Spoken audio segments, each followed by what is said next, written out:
आज Doubtnut app download करें। Doubtnut पर अपने सभी गणित, रसायन विज्ञान, भौतिक विज्ञान और जीव विज्ञान के डाउट्स का करो सफाया। बस प्रश्न की फोटो खींचो, एक ही प्रश्न को क्रॉप करो और तुरंत वीडियो सोल्यूशन पाओ। अभी डाउनलोड करें। देखिए, क्वेश्चन हमारे पास दिया है कि वक्तव्य 1 और वक्तव्य 2 हैं। वक्तव्य 1 कह रहा है कि प्रकाश तरंगें जो निर्वात में संचरण कर सकती हैं परंतु ध्वनि तरंगें नहीं कर सकती हैं।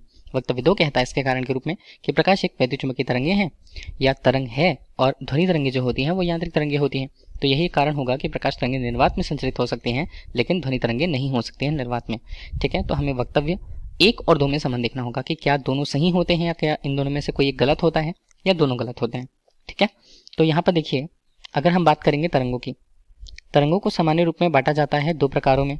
ठीक, एक प्रकार की तरंगें होती हैं या एक प्रकार की तरंग होती है वैद्युत चुंबकीय तरंग, एक प्रकार की तरंग होती है यांत्रिक तरंग। ठीक है, अब इन दोनों को हम अलग अलग कैसे बता सकते हैं कि ये दोनों किस तरह से अलग अलग हैं।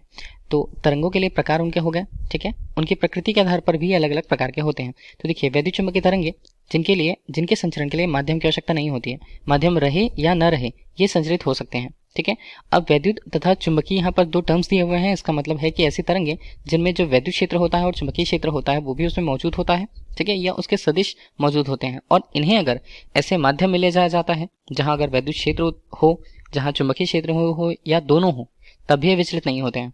इसलिए हम ये कह पाते हैं कि सामान्य रूप से अगर माध्यम भी नहीं है जहाँ पर, इसका मतलब है निर्वात की स्थिति है, वहां पर भी जो वैद्युत चुंबकीय तरंगें होती हैं वो जा सकती हैं।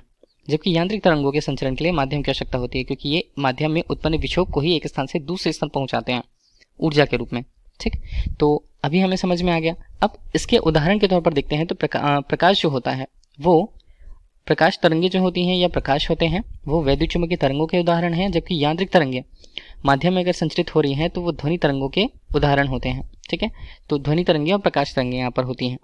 ठीक, अब जैसा कि यहाँ पर दिया हुआ है कि प्रकाश तरंगे निर्वात में संचरण कर सकती हैं परंतु ध्वनि तरंगे नहीं कर सकते हैं, तो बिल्कुल सही है। वक्तव्य 2 कहता है कि प्रकाश एक वैद्युत चुंबकीय तरंगे हैं तथा ध्वनि तरंगे यांत्रिक प्रकार की तरंगे हैं, तो बिल्कुल ये भी सही है जो हमने देख रखा। ठीक, तो ये दोनों टर्म दिए हुए हैं तो हमें ये देखना होगा।